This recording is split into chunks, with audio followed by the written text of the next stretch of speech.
Okay, we are live. Welcome, everyone. I am Jason Keith. I am the founder and CEO of Social Fresh and the co-founder of NFT Fresh, our new conference on NFTs. I have two of our speakers from this month's conference to talk about NFTs today, and we really want to answer your questions.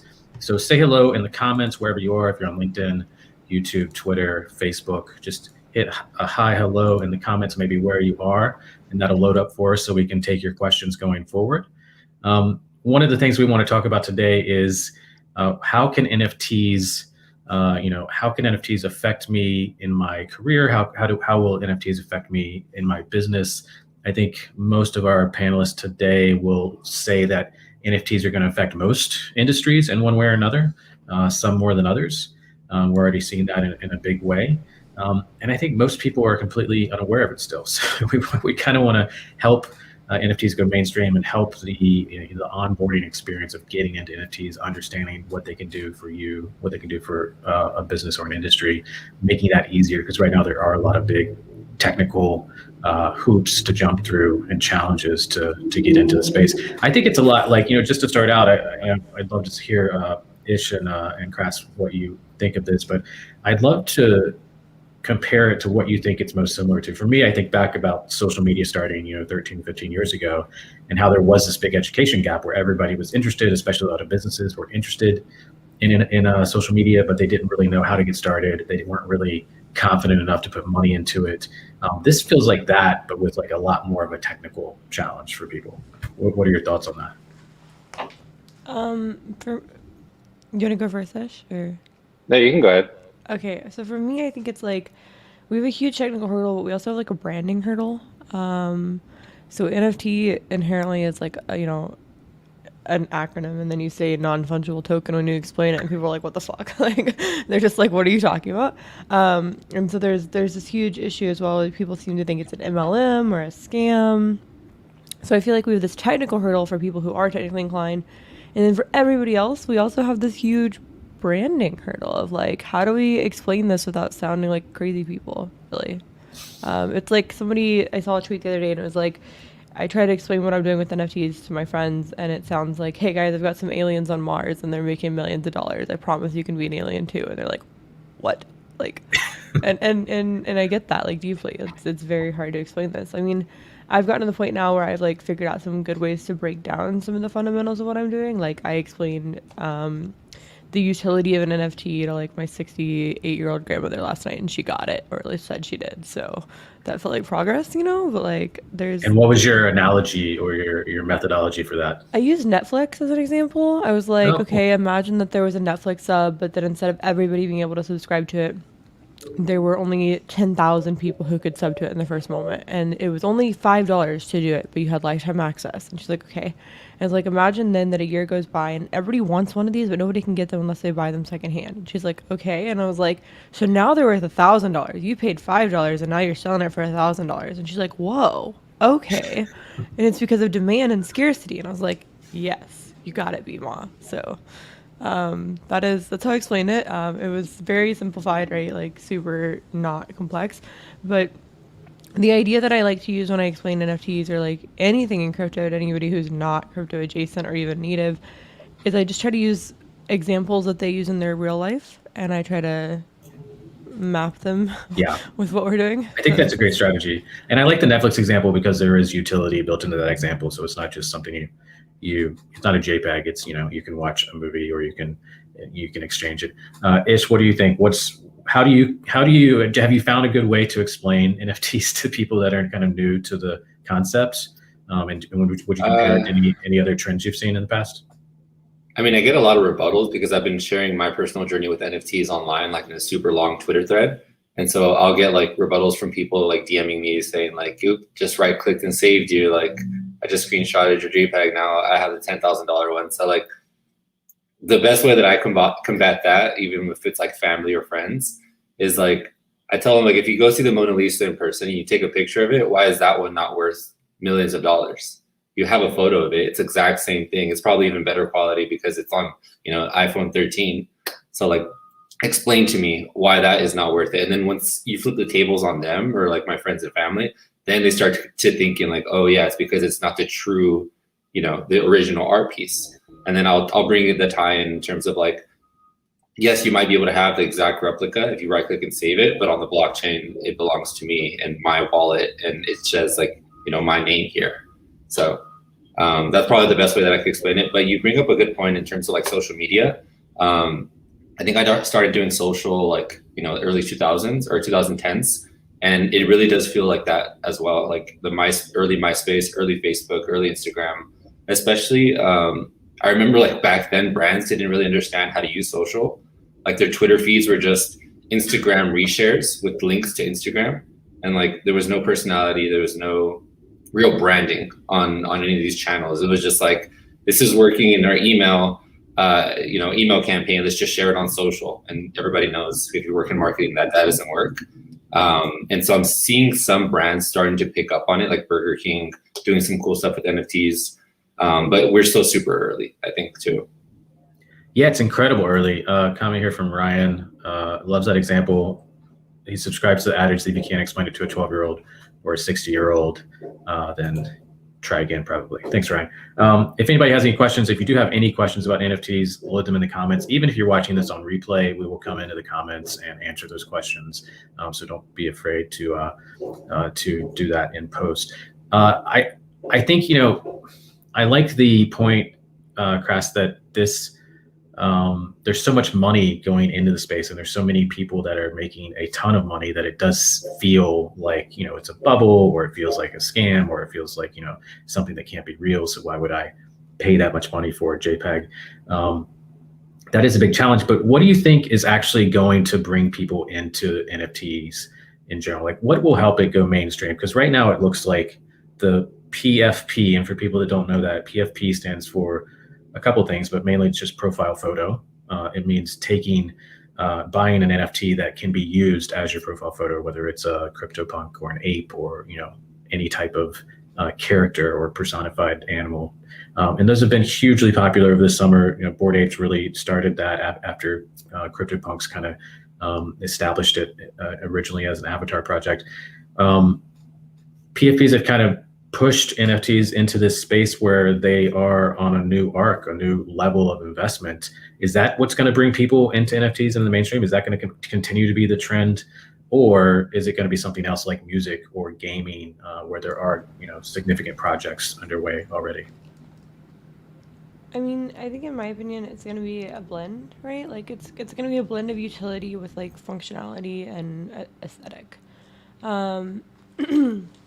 So I work with founding whatever Visionary Ape Academy, and one of the things that we're like fundamentally promising is that you'll have utility with this ape picture, right? Like this profile picture, and we're like creating that experience right now. And I can't touch on it too much because a lot of it's under wraps, right? But like, it's very interesting how there are basically going to be assets and experiences and parts of the internet that are going to be gated by this NFT, and it's essentially a way to like social signal.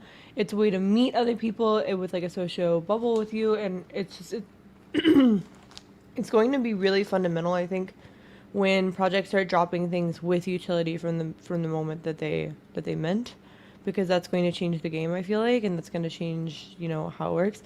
I'm also interested in seeing more Web 2 UX designers in the space. So I think a lot of designers in Web 3 right now in crypto are banking on the fact that their users know how to use crypto. And so I'd like to see more designers that actually don't know anything about crypto, like design a crypto experience, because I think there'd be a lot more easy hand-holding, onboarding, kind of like making it more mass adoptable. I hope that makes sense, but yeah. Overall, I think just better design and better utility are going to be the gatekeepers there. I agree with that. Right now you even have to learn a whole new vocabulary, just to mint something or buy a PFP or understand gas fees and all these things. And I think that is a huge challenge, and the more consumer friendly we can make, that terminology and the user experience, I think the better. For everyone. We do have a question, and then Ish, I'll throw it to you on that same topic. crypto specific example, do you think Wax will become as big as ETH from Vincent? So for folks that don't know what either of those things means, ETH is Ethereum. It's the second biggest cryptocurrency right now, and the main cryptocurrency that NFTs are based on top of. There's a lot of other crypto coins that, Solana, Wax, Y. There's a lot of other options out there that are trying to improve on what Ethereum has done. Ethereum's trying to improve on what they're done. I don't know who's going to be next. I think Ethereum really is the one to beat for a while, and the sooner they roll out kind of improvements to their platform, I think the better. I am a big fan of Solana, and I'm sure Kress is as well, because Degenerate Apes are on Solana. But Ish, any thoughts on that question, or any thoughts on what we're talking about for making it easier to onboard people and that whole movement? I have one point on like the mass adoption piece. So it's like no doubt that the NFT and crypto community as a whole is super homogenous. Like if you look at it, it's primarily like men, and even double clicking from there on, it's like white men in like, mid 20s to early 30s is probably like the majority of them. So I think like helping mass adoption is going to be projects that are aimed at specific niche groups. And so one project that I'm working on right now with 2 other Latinos is, I can't share like what the artwork is going to look like or what the inspiration is, but the goal is essentially to bring more underrepresented communities into the NFT and crypto space. So we plan on doing like educational resources. We plan on like breaking down this terminology so that people can understand it. We plan on making the artwork be reflective of people's culture, not necessarily like, apes or these other things that you see that look really cool, but might not mean something to somebody who has never bought an NFT before. And then even like one layer deeper, having like percentages of the profits be invested back into communities that are buying them. You know what I mean? So like Boys and Girls Club. For example, I'm helping out Fast Food Punks with their social media, and they raised over $600,000, or just under $600,000 for the Ronald McDonald Foundation. So like that ties in perfectly with the brand, but it's also like a really cool like way to give back. And so I think more projects that are able to do this will gain acceptance for like many communities that turn into like bigger communities over time.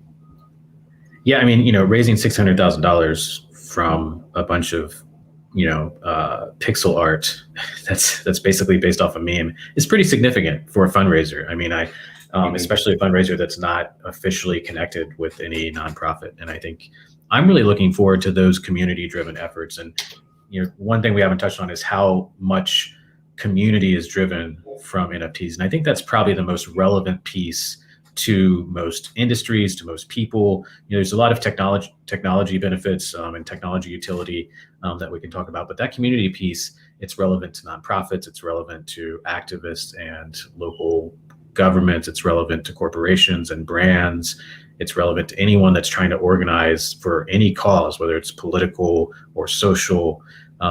Being able to rally people around art with function is a concept that's pretty old, but it's never been able to scale like this, where you can bring 10,000, 20,000 people together. What are your favorite examples of communities right now? Either whoever wants to answer in the NFT space, that's a very either focused community, or they're just growing really fast, or whatever your reason is. What's your favorite community in the NFT space that's kind of an example of that? Chris, I'll let you go first. You probably have one. I mean, honestly, and I don't mean to toot our own horn, but the Degenerate Ape Academy is really revolutionary to me. So I joined the project a little bit after it minted, and so I came in to like help with the product side of things, and joining a Discord that had like 20,000 people strong, and like had people being just so enthusiastic, so incredibly welcoming. And still to this day, like I'll post something in the general chat and people just go wild, and it just feels crazy. Like it's just like, I don't know, like I'll drop like an eyeball emoji and people like speculating over everything and anything, and it's just really funny. And just to like, I don't know, I also really love how they're all like well-intentioned trolls, if you know what I mean. I've kind of cultivated throughout many years of my life the idea of like having a community that like trolls back to trolls, right? Because I've been a Twitch partner for like 8 years or something like that, and so I've always trolled back on the trolls. And so I love that the Gen Apes have just taken that like motive that has been personally mine, and like they really embrace that, you know, so like they troll each other. We had a community member named Apex for a while who like spoke in the third person and would like everybody would meme his like profile picture into things like they'd have him like mopping the floor in like a grocery store or like riding a fire truck because he was a fire truck. Like, anyways, it's just so like wholesome to me to see communities like this rally together. And like Yeah. even if they are trolly, like the Digitapes also are not cruel, which I think is the big difference right there. Like there's nobody in Digitapes that I've met that has like struck me as somebody who with cruel or mean intentions. It's more like they're just having a good time being jank on the internet, and that's really Well, funny. even at a base level, if the community is just built around, hey, we really like this project or this art, or we really want this project to grow and be worth more, even at that base level, that's a community with a shared goal. And typically that That's eliminates hard to find, yeah. some of the kind of bad actors Mm-hmm. or instincts to be a bad actor. So I think that's Absolutely. really interesting. I think Ish, this is something that go ahead. Oh, sorry. I was gonna say I think this is something that you see a lot in Twitch streamers, which is just like you see their communities really blossom when they come together for like a charity initiative or when they go forth and they're like doing a challenge together and it involves the chat. Like this is where I see a lot of communities failing is when they don't have that shared goal, and I think that's really important to cultivate. Yeah. And there's a lot of self-policing, I think, on both of those platforms as well. Ish, what do you think? And sorry if there's construction noise outside my window. Great timing for me. But what's your favorite kind of community out there in the NFT space?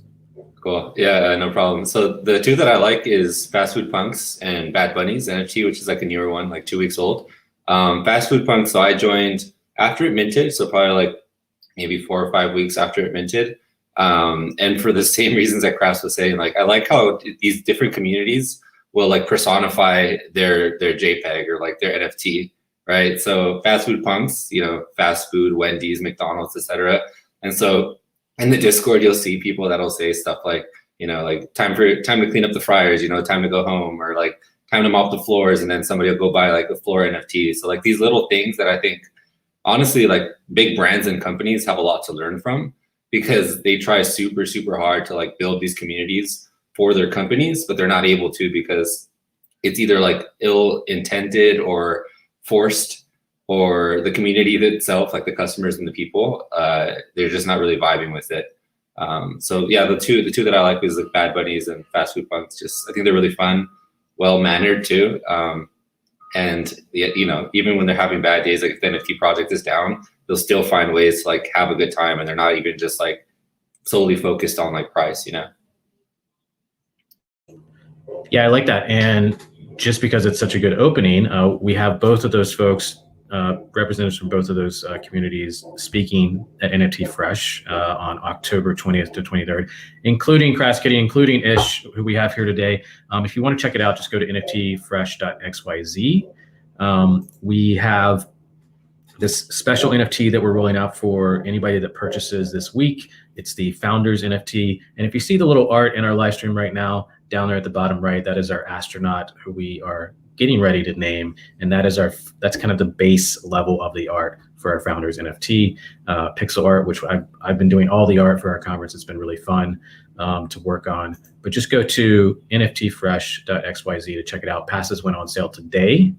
And we have two of these great speakers that you'll see on that page joining us right now. So I do want to jump into a couple other topics. What do we think about gaming, metaverse, et cetera? I don't know specifically if either of you have gotten deep into that area of NFTs, but I do want to touch on it because I do think it's an opportunity where there are hundreds of thousands of people experiencing these games or metaverse. And if you don't know the word metaverse, it's basically just a virtual world. You know, like it could be a big video gaming world where people can go and build things, where people can go and trade and interact with each other. And it's, you know, a metaverse is typically maybe less of a game sometimes than it is than the gaming side of that opportunity. But what's happening a lot is the elements of the game, whether it's the real estate or the items that you collect, are actually becoming NFTs that you can trade, you can make money on. There's a lot of big communities, user bases doing this. Any opinions on where we think it's going with NFTs and gaming, NFTs and metaverse? Have you been looking into any of these? I can go ahead and go. Yeah. I see that there's a lot of like NFT projects that are starting their own game, right? And one of like their utility piece is like you can use your NFT and play in the game. But I think like the next level is going to be a Sony or some huge gaming company that allows you to play with like any NFT all together at once, right? So like I have Peggy Penguins, like Bad Bunnies, like Fast Food Punks. I would want to be able to select from them and play like in a story mode video game where I can like bring them all in. I think that's like the next layer. But as of right now, I see like Rumble Kongs doing their own video game. I see like a lot of other, projects doing like 1v1, very simplified video games. I think in the short term that'll keep people occupied, but I'm not sure like how it will like last in the long term. I think they're fascinating. I think I've seen some NFT games like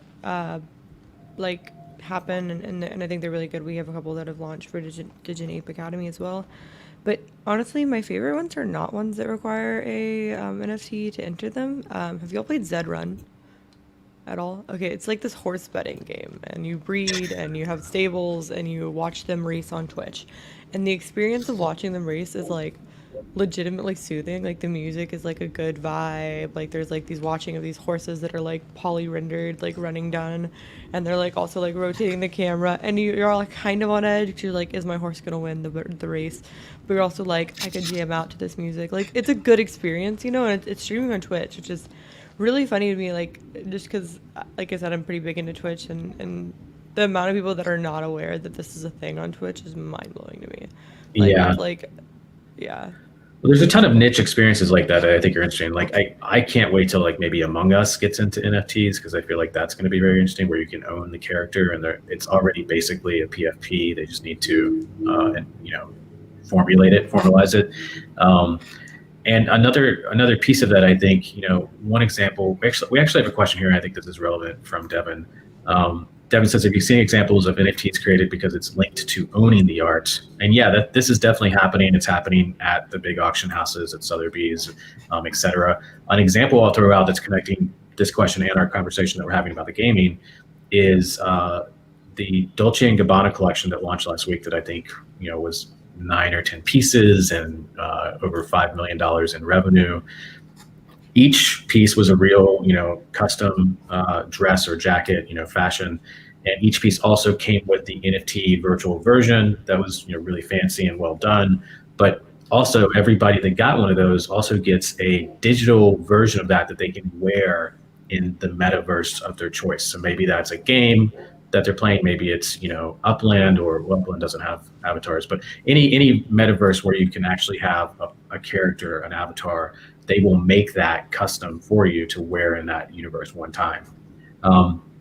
So that's you getting the utility of gaming or a metaverse experience. That's you getting the actual art or fashion in this case, and getting the tradable, sellable, collectible virtual fashion piece. So that's definitely happening. And I think more quickly than a lot of people realize is that contemporary art, I think, is coming on board pretty quickly when it comes to NFTs. We do have one more question, and if anybody wants to build on that last question, feel free in a second.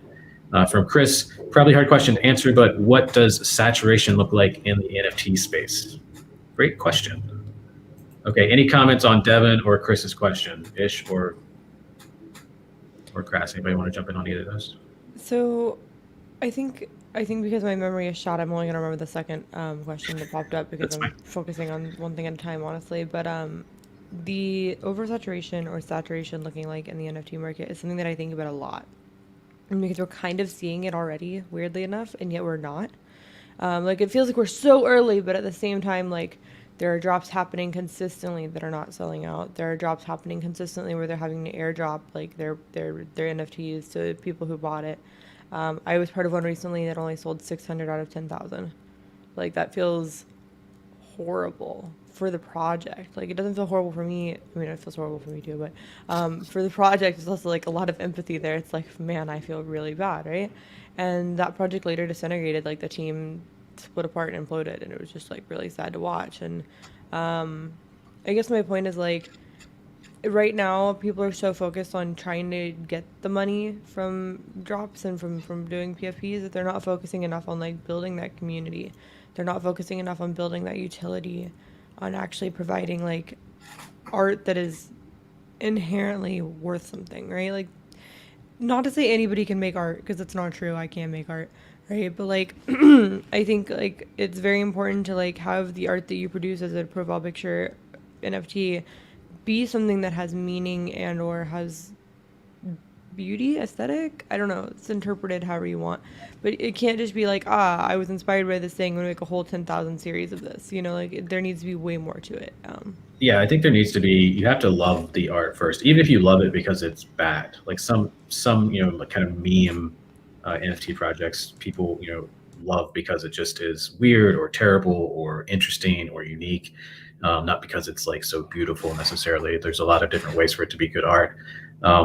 I think, Chris, to your question, what does saturation look like in the NFT space?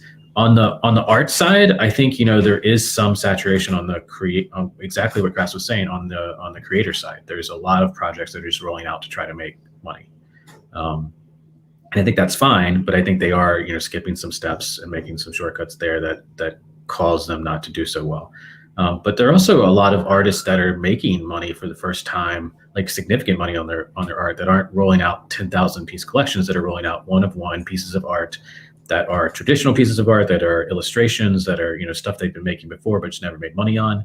And I think that stuff will continue to do well for a long time. I think the kind of blue chip NFTs will continue to do well for a long time. The CryptoPunks and the Bored Apes, unless they somehow implode, which doesn't look realistic. Ish, what do you think? How does the NFT space look if it's saturated? I think it's going to go through waves, and I think we're seeing one of the first waves right now where there's like Chris said, there's so many projects launching every single day. A lot of them are just trying to make a quick buck, and it's apparent with you step in the Discord and like spend 5 minutes in it, and you're like, all they're talking about is like pump it, pump it, pump it, pump it. Versus like other Discords that I'm part of, it's like, yo, how was your day? Like, yo, how did that presentation go? Like, time to mop the floors. Like, just funny stuff that you would have, conversations you would have with your friends. So I think that's probably one of the red flags. But because there's an oversaturation of like drops happening, I think like the cream of the crop is going to rise. And we're kind of seeing that happen right now. Like, yes, there's the Bored Apes and there's like the CryptoPunks of the world, but there's also like tier 2 projects too, right? So like I see Lazy Lions, I see Rumble Kongs, projects that have been around for a little while, like not super long, but maybe 3 months, which in NFT land is like 3 years. And they're like surviving these like waves, right? Like they'll, go up to 2 ETH and then consolidate for like 1 to 2 ETH. But like 2 ETH is a lot of money. And the fact that they're able to like sustain at that price level says to me that they're going to be around for the long run versus like other projects that'll pump to 1 ETH overnight. And then like 2 weeks later, they're gone, like down to 0.06 or something, because everybody was just trying to make a quick buck. And to break down some of those financials for people that are new to the space, ETH is around, the last week or two, around 3,000 to 3,500. So basically 1 ETH is $3,000 to $3,500. So if you're selling it for 2 ETH, that's, 6,000 to 7,000. And that's 6,000 to 7,000 for each one of, however many of the 10,000 are selling. So it's a large volume of money trading hands on a consistent basis. Chris says, thank you. Truly appreciate the thoughtful feedback. Thanks, Chris, for your question. And then, another thing I'll throw out is that there is kind of a floor to get in on NFTs. It's not accessible to everyone, at least if you're buying them with Ethereum. Meaning most projects, when you mint or when you first create that first version of the NFT from the collection, it's typically around like 0.02 to 0.08 ETH. So, a few $100s is probably the minimum for one decent NFT that you're going to get in on. Unless it's, again, on an individual artist that's rolling out individual art, that might look different. Or if it's a DAO or some type of organization or corporation that's rolling it out for free or for cheap because they're more interested in the community or they're more interested in creating a utility of some sort. We're seeing more and more of that every day. But there still is this barrier, and there still is kind of honestly a large growing wealth gap of people that got in early to projects are getting more access and more access and more access, and growing more wealth.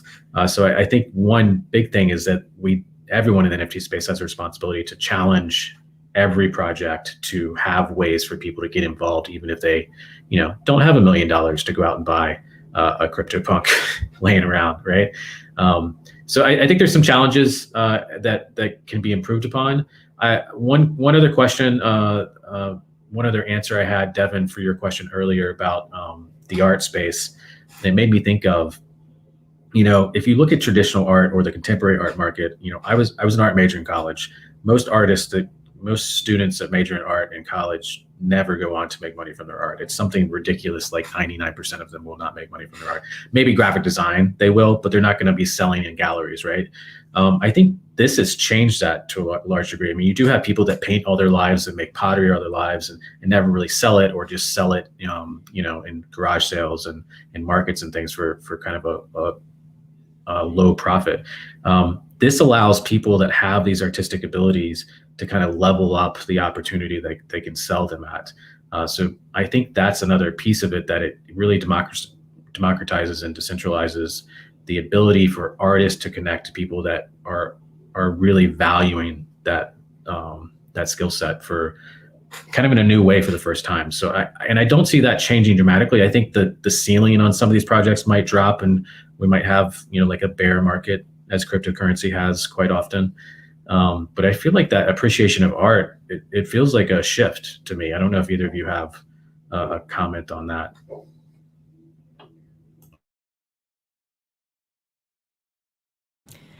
I keep trying to get like space this week because I keep jumping, so I'm sorry. Yeah, I think there's a lot happening right now in NFTs that is just basically a barrier of entry, right? And this is something I worry about a lot, is making rich people clubs on the internet, basically. It's yes, this is the club where my rich people and I hang out with our digital profile pics. That's a thing I'm very concerned about, as somebody who's pretty anti-capitalism, I would say, which is weird because I made most of my money through capitalism, but whatever. Tax me all you want, please. But that being said, I think it's a big problem is how do you make things accessible for those that don't have thousands of dollars to drop on a project. This is something I've thought about a lot. This is something that we think about at the Gen Ape Academy. This is something I think about at Keyhole Club, my other startup. How do you make it so that people can get their foot in the door, but also so that the creators, or that the people who made the NFT, or that the people who are trading the NFT are also able to make mad profits. Still get value, right? yeah. Yeah, I call this, not jokingly, but it sounds like a joke, I call this fuck you money. And that's a term coined mainly, I think, for women and sex workers, but it means basically, I could be wrong here, I just only hear it from women and sex workers, but basically the term means no, I will not do this. No, I will leave you. No, I will get out of the situation because I have fuck you money, right? I can get out. Yeah, enough money to say no to things, for sure. Exactly. And so that's something that especially in my other startup Keyhole Club, we think about a lot, is how do we enable creators, and our creators on Keyhole Club are sex workers, right? So that's a fascinating topic of intersection between NFTs and underserved communities, right? And how do we enable them to be able to make that kind of money while also making sure that their community can actually engage and participate? This is a whole hard problem to have, and I think people are so focused on pricing on the current price of the coin that they stop pricing things in US dollars, and they forget that a lot of people that are not in NFTs still price things in US dollars. So you could say 1 ETH or 3 Sol or whatever, right? And to me that would register, but if the average person is trying to buy this, they're wait a minute, you want me to spend $1,000, $3,000 on this piece of art? What? What? And so something that we're doing at Keyhole Club is we're actually not banking on the current price of Solana as much, but actually saying this is the set price that this creator usually sells for this amount of content. And we're gonna basically say, okay, now convert that to Sol at time of drop, because it's just a little bit more easy to swallow. If focusing on the USD price. Yes, exactly. Yeah, OpenSea is doing that too. They're offering people to be able to pay in USD. I think a lot of the marketplaces are doing that, which will make it more accessible. And another piece of this is access to these communities, access to the utility, as utility expands in the NFT space. I think we're going to see a lot more of this learn to earn, play to earn mentality, where you don't have to pay to get into a community, but you can volunteer your time, or you can play a game, or you can go through some type of educational course. And through all of those mediums, you earn some type of credit or some type of access. I'm involved in a DAO that's for marketers. A DAO, for people that don't know, is a decentralized organization, autonomous organization. Basically, it's just a club or a group or like a Facebook group sometimes, or it's usually on Discord, where there's set in stone rules. Maybe there's a currency attached to it, but there's rules of this is why this organization exists. This is how we're going to interact with each other. This is how we're going to vote on things. And it's all on the blockchain. So it's all kind of set in stone and everything can be voted on. It's very decentralized. So it's egalitarian, it's democratized. This organization allows people to jump in, earn credits. These credits can't be taken out yet of the DAO, but you can volunteer your time. You can explore research projects. You can bring in educational speakers, things like that. You can build resources for the group, and you can earn these credits. And ultimately, we're still deciding what will those credits be used for? How will they affect the goals of the organization?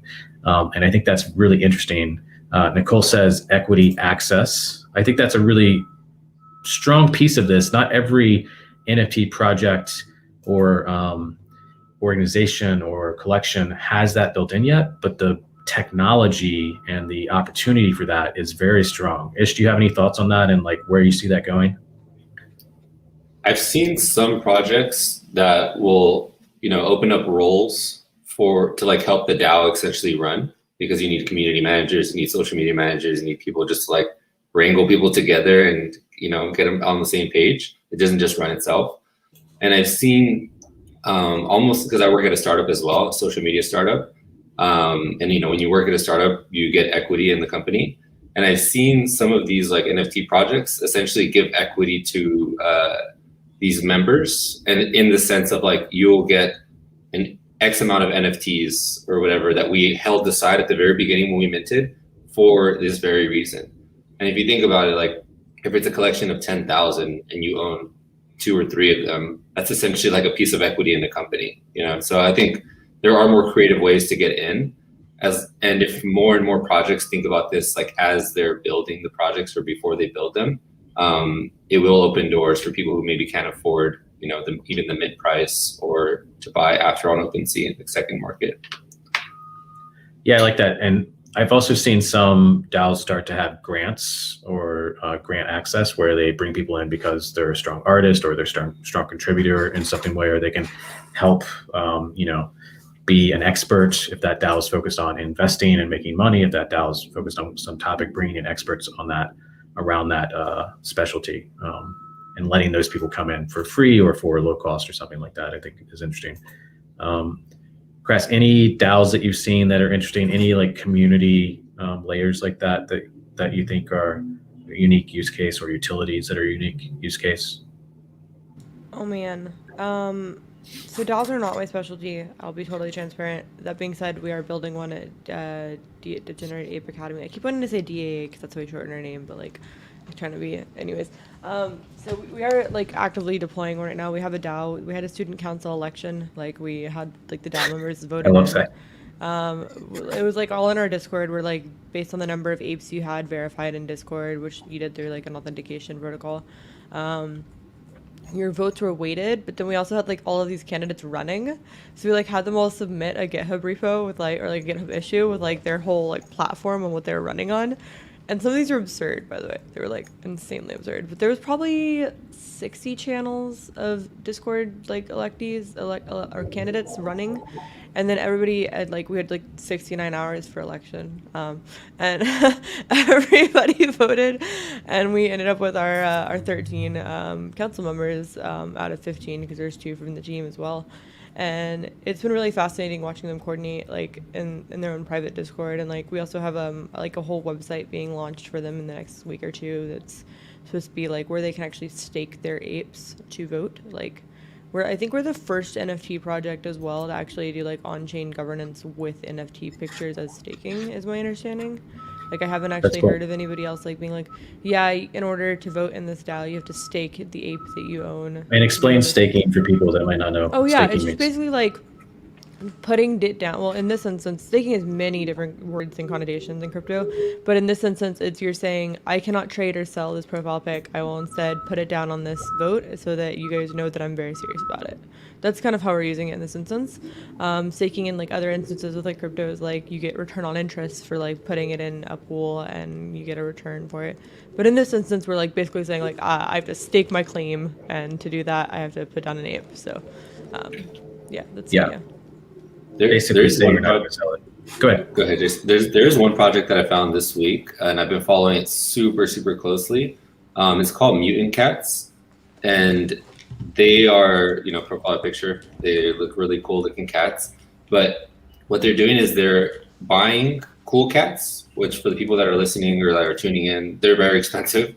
I think the floor on those is probably like 15 Ether or something crazy like that, which if you convert it to dollars, it's probably like $50,000 floor. So the cheapest one to buy is around $50,000. And what the community is doing is with a certain percentage, I think it's like more than half of the percentage of the royalties that they get, they're buying these very expensive cool cats and then basically fractionalizing them to all of the holders that own mutant cats. And then I was actually in the Discord because I bought one, and they were voting on which cool cats to even buy. And I thought they weren't going to get to that level of granularity. I thought they were just going to say like, we're going to buy the floor ones. We have enough for 5, floor cool cats. We're going to buy 5 of them.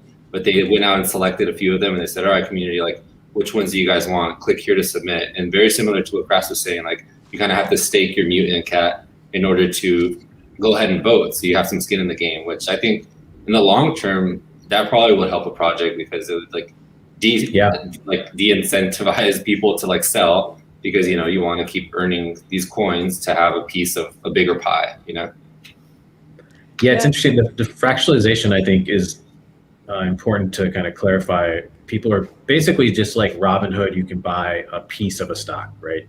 Robinhood buys the stock, and then they sell 200 pieces of that to 200 different people for people that want to get into stocks at a lower price point.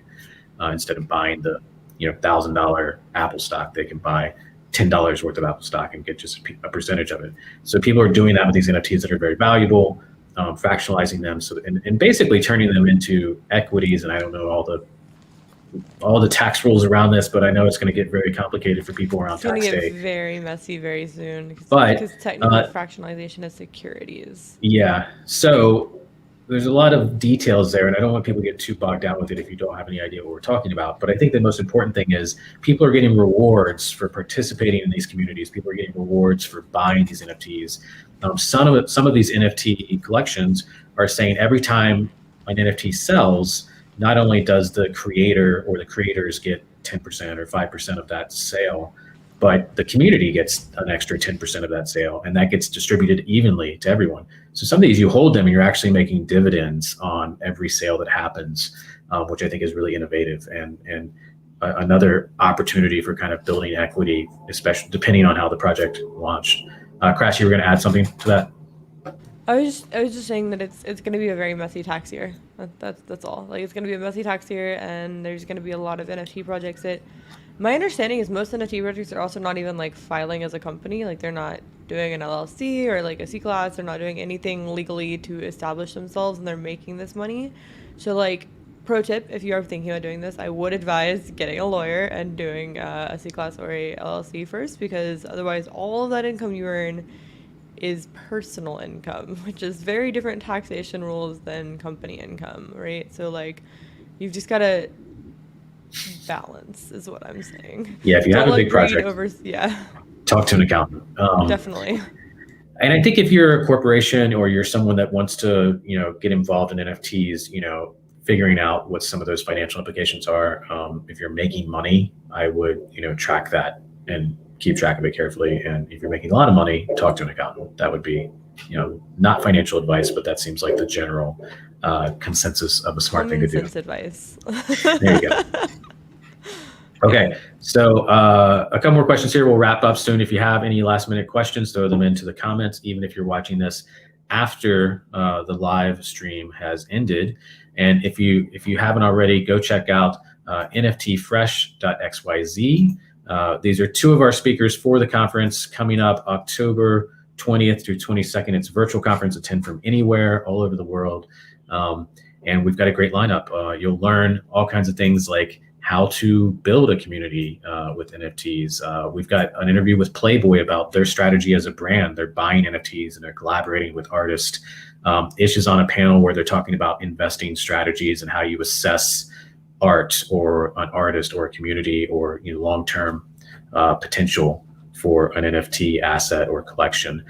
So we've got a lot of stuff for brands, decentralized marketing, any brands and marketers that want to tune in, any investors, collectors that want to tune in, even artists. We've got sessions dedicated to all those specific interest groups. So check that out, nftfresh.xyz. Next question for both of you. When it comes to utility or art, you're buying these NFTs and you're paying gas fees on these. Explain to people, how to think about gas fees, and I feel like that's a big barrier to anyone getting into the space. Is, all right, I know this is $300, I know this is $1,000. I'm going to make that leap to buy this JPEG, to buy this art, or buy this, entry into this community or utility, whatever their reason. Oh, I have to pay an extra $100, $200, $500, $1,000, depending on the time of day, just to get my transaction through on the Ethereum blockchain. Do you have any recommendations for how people should think about gas? Do you have any recommendations for how people can save on gas fees? I think Crass will have an opinion on this, but are there other coins or other solutions there like POAP or Solana, et cetera, where it might be a good opportunity for a brand or organization to get involved, not on Ethereum, to just avoid that mess altogether? I can go ahead and share a little bit because I have some friends that are just now getting into NFTs and they want to buy on OpenSea and use Ethereum blockchain. The way that I kind of have them, assess it is to think about the gas fee as part of the total cost you're gonna have to pay. So it could range from, $80 up to $300, depending on, like you said, the time of day or what else is happening on the blockchain, because there's only so many interactions that can happen and it drives the price up.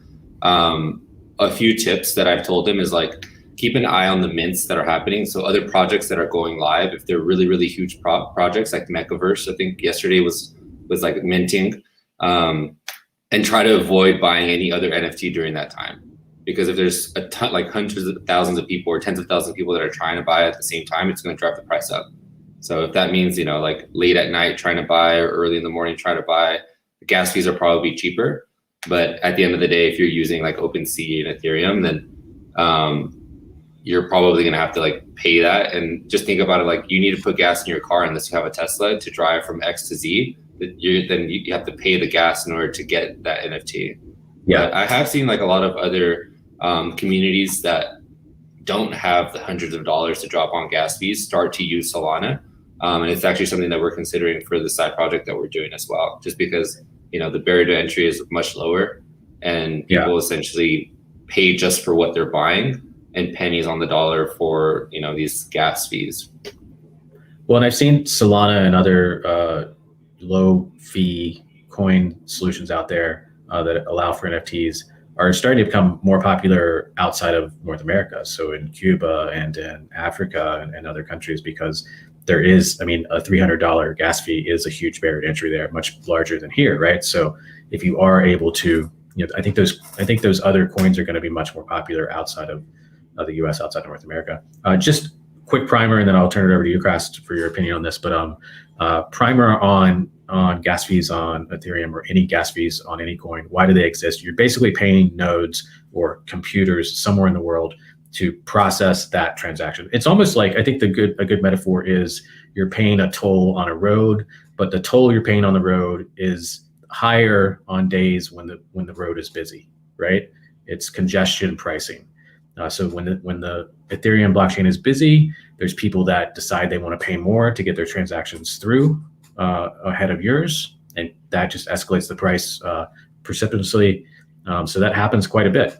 So you can try to wait up until like 2 or 3 a.m. and pay low gas fees, or you can try other coins like Solana and Matic, etc.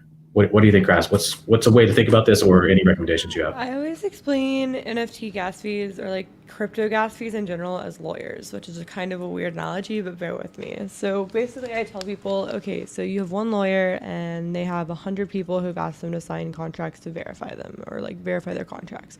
And you're like, okay, lawyer, here's 100 people's things. Can you do this in like 24 hours? And the lawyer's like, I can sign 100 things in an hour in a day, right? But then you scale that up, and now you have 1,000 people, and the lawyer's getting a little overwhelmed, and the lawyer's like, okay, that's a lot of people. It's going to take me a little longer, and this is what I mean about transaction times, right? Is like the amount of time it takes the lawyer to sign your contract, essentially. And then I think about what happens when it gets to 10,000, and at that point the lawyer starts saying, okay, whoever pays me more, I'll do yours first. Pay me more, I'll do yours first, and that's how gas fees escalate, basically. This is kind of the analogy that I've used a lot, honestly, to explain gas fees, because people are very familiar with the concept of like work and how much time it takes to do something, and like the fact that things are called smart contracts on the blockchain is usually a little intimidating. So if you use another term that's like adjacent but also friendly, like a lawyer, it makes a little sense to them. So that works well for me, and that's how I explain kind of the idea of gas fees to people. I think one thing that I find really interesting is just the idea of what it would look like if we didn't have to price out the lawyer, which I think is kind of the goal of like Ethereum 2.0, right? It's like scaling and all of that. But it's just, it almost feels bad because it in my head, and I know this is probably not accurate, but it's always somebody who's like, oh, I want mine to go through now, so I'm gonna like triple the price because I have the money. Like, let's go. And it's like if you've ever like, I don't know, gone to like a bar or something, and somebody's like, oh, I'm gonna put down this much money so the bartender will pay attention to me first, and it's just a bad feeling. And so I wish that wasn't the case, but it is. And so yeah, I hope that makes sense. No, totally. I think that's a great metaphor for that. So I do want to wrap this up. Thanks for all the questions that came through. Thanks for your time, Ish and Grass. Both will be joining us for NFT Fresh on October 20th through 22nd. Closing questions for both of you. What project are you excited about, or what NFT kind of technology or app or anything in the industry? What are you kind of excited about watching right now that you've heard about recently? Not necessarily a project, because I think I talked about a lot of projects, but seeing more projects turn into like DAOs and watching them navigate that space. As Kras was saying, like it's gonna get really messy really quickly, especially because people are just like not doing it right. Like this is actually like the first business that a lot of people are starting, and it's gonna get messy. But I plan on learning from as many people's errors and learning lessons as well, so that I can do it right. For me, it's also not necessarily a project, it's more of a function. I'm really excited to see projects actually launching with utility on day one. This is something I haven't seen a lot of. I don't think anybody in the NFT space has really seen like full-blown utility on day one. And I'm really excited to see when that starts happening, like what that's going to look like, how people are going to react to that, and then how that's going to affect the trading price. If there's nothing to FOMO or FUD into, right? There's like nothing to be like, oh, I gotta wait for this next thing.